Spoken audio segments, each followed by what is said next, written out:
आकाशवाणी औरंगाबाद वैभवी जोशी ठळक बातम्या देत आहे. जम्मू काश्मीरमधल्या केरन सेक्टरमध्ये घुसखोरी करणाऱ्या 4 दहशतवाद्यांना ठार मारण्यात आलं आहे.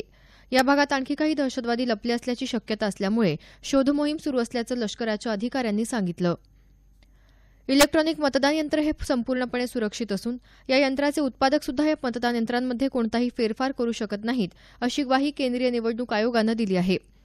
इलेक्ट्रॉनिक मतदान यंत्र ही विश्वासार्ह नाहीत, अशा प्रकारच्या कथित आरोपांना उत्तर देण्याकरता निवडणूक आयोगानं हे स्पष्टीकरण दिलं आहे.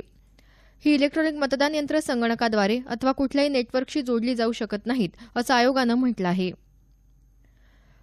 केंद्रीय सशस्त्र पोलीस दलातल्या हुतात्मा जवानांच्या कुटुंबियांना किमान 1 कोटी रुपये आर्थिक मदत मिळावी, असा सरकारचा प्रयत्न असल्याचं केंद्रीय गृहमंत्री राजनाथ सिंग यांनी म्हटलं आहे. काल नवी दिल्लीत भारत के वीर या मोबाईल अॅप तसंच पोर्टलचं अनावरण करताना ते बोलत होते. अभिनेता अक्षय कुमारच्या पुढाकारातून तयार करण्यात आलेल्या या अॅपच्या माध्यमातून सर्वसामान्य नागरिक हुतात्मा जवानांच्या कुटुंबाला प्रत्येकी 15 लाख रुपयांपर्यंत मदत करू शकतील. अहमदनगर जिल्ह्यातल्या पांगरमल दारूकांड प्रकरणी अद्याप ठोस कारवाई झाली नसल्याबद्दल ज्येष्ठ सामाजिक कार्यकर्ते अण्णा हजारे यांनी खंत व्यक्त केली आहे.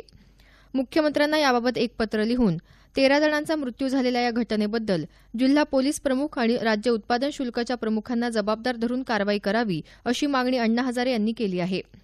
सरकारी रुग्णालयाच्या आवारात बनावट दारू कारखाना चालतो, ही गोष्ट पोलीस आणि उत्पादन शुल्क खात्याला माहीत नसावी, हे आश्चर्य असल्याचं हजारे यांनी म्हटलं आहे.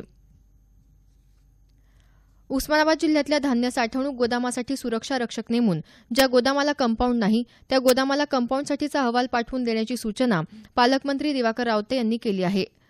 उस्मानाबाद इथं जिल्हाधिकारी कार्यालयात झालेल्या विविध विभागाच्या आढावा बैठकीत ते बोलत होते. संक्षिप्त बातमीपत्र संपलं. आमचे यानंतरचं बातमीपत्र दुपारी 1 वाजता.